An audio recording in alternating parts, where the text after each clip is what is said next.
నమస్తే, welcome to our channel. నేను సౌజన్య. AP CM Jaganmohan Reddy, Telangana మాజీ సీఎం కేసీఆర్ ఢిల్లీ వెళ్ళబోతున్నారు. వెళ్ళి ఢిల్లీ పెద్దలను కలవబోతున్నారని చెప్పేసి లీక్ వార్తలు వస్తున్నాయి. ఎందుకు ఇలాంటి లీక్ వార్తలు వస్తున్నాయి? అసలు ఈ అపాయింట్మెంట్లెస్ లాజిక్స్ ఏంటి? దీని వెనక ఉన్నటువంటి ఆంతర్యాన్ని, వారి విశ్లేషణని మనతో పంచుకోవడానికి ఈరోజు మనతో పాటు ఉన్నారు senior journalist, senior political analyst CS Rao garu. వారితో మాట్లాడదాం. నమస్తే అండి. నమస్తే.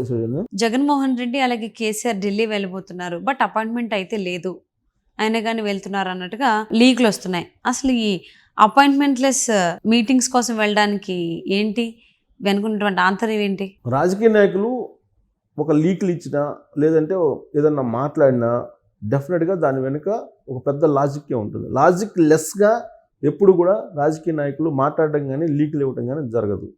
రాజకీయ పార్టీలు ఎప్పుడు కూడా తాను అనుకున్నది జరగాలన్నా, తాను అనుకున్నది కరెక్ట్గా ఉందా లేదా అని తెలుసుకోవాలన్నా ముందు లీక్స్ ఇస్తూ ఉంటారు. లీక్స్ ఇచ్చిన తర్వాత దాని నుంచి వచ్చేటువంటి రెస్పాన్స్ని వాళ్ళు తెలుసుకునేటువంటి ప్రయత్నం చేస్తూ ఉంటారు. ఇది సర్వసాధారణంగా ఏ రాజకీయ పార్టీ అయినా చేసేటువంటి ప్రక్రియ. ఇప్పుడు ఎందుకు జగన్మోహన్ రెడ్డి అలాగే కేసీఆర్ మేము ఢిల్లీ వెళ్తున్నాము అనేటువంటి లీక్స్ వాళ్ళ కోటరీ నుంచి వచ్చేలా చేస్తున్నారు అనేది ఒక పెద్ద లాజిక్. జగన్మోహన్ రెడ్డికి సంబంధించి అపాయింట్మెంట్స్ క్లోజ్ అయిపోయినాయి, లేవు అనేది ఢిల్లీ వర్గాల నుంచి అందుతున్నటువంటి సమాచారం. ప్లస్ ఆయన ఇటీవల ఢిల్లీ వెళ్ళినప్పుడు కూడా ఆయన గౌరవప్రదమైనటువంటి మీట్స్ అయితే లేవు. అక్కడ గౌరవప్రదమైనటువంటి అపాయింట్మెంట్స్ ఎక్కడ లేవు. అక్కడ ఆర్థిక శాఖ మంత్రి నిర్మలా సీతారామన్ కలిసి ఆవిడ ద్వారా ప్రధానమంత్రి నరేంద్ర మోడీని జస్ట్ కట్టసిగా అలా కలిసి కనిపించేసి వచ్చారు. ఇది ఢిల్లీ వర్గాల నుంచి అందుతున్నటువంటి సమాచారం. ఆ విషయాన్ని నిర్మలా సీతారామన్ కూడా తన సహచరులతో చెప్పినటువంటి క్రమంలో నన్ను కోరారు అపాయింట్మెంట్, సరే నేను తీసుకెళ్ళి కలిపేటువంటి ప్రయత్నం చేసిన పార్లమెంటులో ఉన్నప్పుడు అని చెప్పారు. అంటే అది అఫీషియల్ అపాయింట్మెంట్ కాదు. ఓకే. సో ఇప్పుడు అఫీషియల్ అపాయింట్మెంట్ కోసం గత కొన్ని వారాలుగా వెయిట్ చేస్తున్నాడు జగన్మోహన్ రెడ్డి. అయినప్పటికీ ఇప్పటివరకు అపాయింట్మెంట్ రాలా నాకు తెలిసినంత వరకు. బట్ వాళ్ళకు సంబంధించినటువంటి మీడియాలో కానీ, వాళ్ళకి సంబంధించినటువంటి సానుభూతి పరుల నుంచి కానీ వినిపిస్తుంది ఏంటంటే జగన్మోహన్ రెడ్డి రేపు ఎల్లుండి వెళ్ళబోతున్నారు.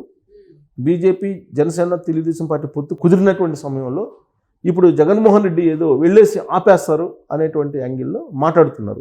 ఈవెన్ వాళ్ళకి సానుభూతి పరులుగా ఉన్నటువంటి ప్రముఖ మీడియా కూడా దారుణమైనటువంటి బ్రేకింగ్స్ ఇచ్చి పొత్తు బ్రేక్ అవ్వబోతుంది, జనసేన బీజేపీ కలిసి వెళ్ళబోతున్నాయి, ఇమీడియట్గా జగన్మోహన్ రెడ్డిని ఢిల్లీ రమ్మన్నారని చెప్పి 24 hours బ్యాక్ ఇచ్చినటువంటి ఒక బ్రేకింగ్ న్యూస్ ప్రముఖ ఛానల్లో.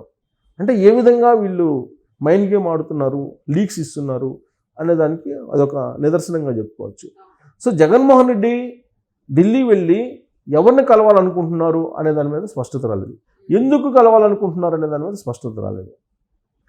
సో టోటల్గా కేంద్ర హోంశాఖ మంత్రి అమిత్ షా అయితే పక్కన పెట్టేశారు, నో అపాయింట్మెంట్. నరేంద్ర మోడీ ఆయన షెడ్యూల్ ఆయన బిజీగా ఉన్నారు కాబట్టి జగన్మోహన్ రెడ్డికి అపాయింట్మెంట్స్ అయితే లేవు. కానీ అపాయింట్మెంట్ ఉంది, అపాయింట్మెంట్ రాబోతుంది, అపాయింట్మెంట్ ఇవ్వబోతూ ఉన్నారు, నేను జగన్మోహన్ రెడ్డి ఢిల్లీ వెళ్ళబోతూ ఉన్నారు అనేటువంటి లీక్స్ అయితే కంటిన్యూగా వస్తున్నాయి. దానికి కారణం ఏంటంటే ప్రత్యర్థుల్లో ఏదో ఒక ఆలోచన, ప్రత్యర్థులు తమ వైపు ఆలోచించాలి అనేటువంటి ఒక ప్రయత్నం, ఇవన్నీ కూడా చేస్తూ ఉన్నారు. Mind game. వైఎస్ఆర్ కాంగ్రెస్ పార్టీలో మైండ్ గేమ్ ఆటంలో చాలా ఎక్స్పర్ట్గా కనిపిస్తుంది ఆ పార్టీ గత కొంతకాలంగా కూడా. సో ఇప్పుడు జగన్మోహన్ రెడ్డి ఢిల్లీ వెళ్తారు అనుకుందాం కొద్దిసేపు. వీళ్ళు ఏం చేస్తారు? పొత్తు పెట్టుకోవద్దని చెప్పి బీజేపీతో చెప్తారా? చెప్పే ధైర్యం చేస్తారా? ఒకవేళ చెప్తే వాళ్ళు వినే పరిస్థితి ఉందా జగన్మోహన్ రెడ్డి మాట? వాళ్ళు చెప్పిన మాట జగన్మోహన్ రెడ్డి వినాలా, లేదంటే జగన్మోహన్ రెడ్డి చెప్పిన మాట వాళ్ళు వింటున్నారా అని అంటే జగన్మోహన్ రెడ్డికి వాళ్ళతో అవసరం, వాళ్ళకి జగన్మోహన్ రెడ్డితో ఏం అవసరం? కాబట్టి ఈయన చెప్పినా ఆడ వినే పరిస్థితి ఉండదు, ఒకవేళ ఈయన చెప్పినా ఆయన వినే పరిస్థితి ఉండదు, ఈయన చెప్పే ధైర్యం కూడా చేయరు. అయితే ఇప్పుడు ఎందుకు వెళ్తున్నారు అని అంటే ఇప్పుడు సీఎంఓ ఆఫీస్ నుంచి లీక్స్ ఏంటంటే అఫీషియల్ మీటింగ్ కావాలి సీఎం ఆఫీస్ నుంచి, ఇక్కడ సీఎం ఆఫీస్ నుంచి పిఎంఓ ఆఫీస్కి మేము అడుగుతున్నాము, అఫీషియల్ అపాయింట్మెంట్ అడుగుతున్నాము, బటన్ నొక్కడానికి డబ్బులు కావాలి, డబ్బులు లేవు కాబట్టి మేము వెళ్ళి అఫీషియల్ కావాలి, దీంట్లో వేరే స్వప్రయోజనాలు ఏమి లేవు అని చెప్పేటువంటి ప్రయత్నం చేస్తుంది. అయినప్పటికీ వాళ్ళు అపాయింట్మెంట్ ఇవ్వట్లా. అంటే ఇది ఒకటి. ఏపీ సీఎంఓ వాళ్ళు పిఎంఓకి కాల్ చేసి అడుగుతున్నారు అపాయింట్మెంట్. జరిగే ప్రక్రియ అది. జనరల్గా అపాయింట్మెంట్ పెట్టాలంటే సీఎం ఆఫీస్ నుంచి డెఫినెట్గా ఒక లెటర్ పెట్టాలి. సో అంటే అపాయింట్మెంట్ లేకపోయినా కానీ ఇలాంటి లీకులు చేయడం వల్ల వాళ్ళకు వచ్చేటువంటి లాభం ఏంటి? ప్రత్యర్థుల్ని కొంత కన్ఫ్యూజ్ చేయడానికి, లేదంటే ప్రత్యర్థులు ఏదో జగన్మోహన్ రెడ్డి చేయబోతున్నాడు ఢిల్లీ వెళ్ళి అనేది వాళ్ళ క్యాడర్లో కొంత మనోధైర్యం నింపడానికి, ఇవన్నీ కూడా టాక్టిక్స్. సో ఇదంతా ఎలా ఉంటే అసలు పార్టీని ఎలా కాపాడుకోవాలి అనేటువంటి దాంట్లో మల్లగుల్లాలు పడుతున్నాడు కేసీఆర్. ఓకే, దీనికోసం ఈయన వెళ్తున్నారు. మల్లగుల్లాలు పడుతున్నటువంటి పరిస్థితి. ఆయన 2 వారాల క్రితం ఢిల్లీ వెళ్తున్నాడు అని చెప్పి ఒక లీక్స్ ఇచ్చారు. సో ఢిల్లీలో ఎందుకు వెళ్తున్నాడు? ఏం పని ఢిల్లీలో కేసీఆర్కి? ఏం పని లేదు. తెలంగాణ భవన్లో ఇప్పుడు మీటింగ్ పెట్టినారు, రివ్యూ మీటింగ్ జరుగుతుంది. రాబోయేటువంటి లోక్సభ ఎన్నికల్లో ఏ విధంగా చేయాలి, ఎలా చేయాలని. ఆ పార్టీని ఎంపీలు వీడి బీజేపీలోకి వెళ్ళిపోతున్నారు, ఎమ్మెల్యేలు వీడి కాంగ్రెస్ పార్టీలోకి వెళ్ళిపోతున్నారు. సో బీఆర్ఎస్ పార్టీ నిలబడదా అనేటువంటి సందర్భం ఇది. ప్లస్ రోజు రోజుకి మేడిగడ్డది మరింత జటిలం అవుతుంది. ఎంక్వైరీ కూడా వేశారు, విచారణకు హాజరు కావాల్సిన పరిస్థితి ఏర్పడుతుంది. కేసీఆర్కి, అలాగే కేటీఆర్కి, హరీష్ రావుకి అందరికి కూడా ఖచ్చితంగా విచారణకు హాజరు కావాల్సిన పరిస్థితి తీసుకొచ్చారు. ఇప్పుడు కమిటీలు వేస్తున్నారు. కాగ్ రిపోర్ట్ని తీసుకుంది, విజిలెన్స్ రిపోర్ట్ని తీసుకుంది. తర్వాత ఈ లోకల్గా సిఐడి వాళ్ళు కొంత ఈ ఇంజనీరింగ్ శాఖ చేసినటువంటి మొత్తం రిపోర్ట్స్ తీసుకుంటుంది. వీళ్ళందరి మీద విచారణ చేస్తున్నారు. విచారణ చేసిన సందర్భంగా వీళ్ళు హాజరు కావాలి కదా. సో ఇవన్నీ ఇలా ఉన్నప్పుడు లోక్సభ ఎన్నికలు వస్తున్నటువంటి సమయంలో ఆ పార్టీని వీడి వెళ్ళిపోతున్నారు చాలామంది.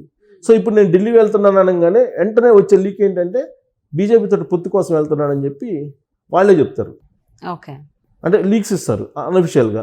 ఇవ్వగానే మీడియా, ఒక పింక్ మీడియా ఉంటుంది కదా, పింక్ మీడియా బీజేపీ బీఆర్ఎస్ పొత్తు అనగానే బీఆర్ఎస్ బీజేపీ పొత్తు కాబట్టి మనం పార్టీ మారడం అవసరం ఏముందని చెప్పి బీఆర్ఎస్లో ఆగిపోతారు. ఒకలేమో పొత్తు కోసం, ఇంకొకలేమో పొత్తు చెడగొట్టడానికి. అంతే, ఒకళ్ళేమో పొత్తు కోసం, ఇంకొకళ్ళేమో పొత్తు చెడగొట్టడానికి ఇలా వెళ్తున్నారు అనేటువంటి లీక్స్. అంటే అఫీషియల్గా చెప్పకపోయినప్పటికీ ఆంధ్రప్రదేశ్ జగన్మోహన్ రెడ్డి ఏమో ఆంధ్రప్రదేశ్లో బీజేపీ, తెలుగుదేశం పార్టీ, జనసేన పొత్తును చెడగొట్టడానికి ఆయన వెళ్తున్నాడు.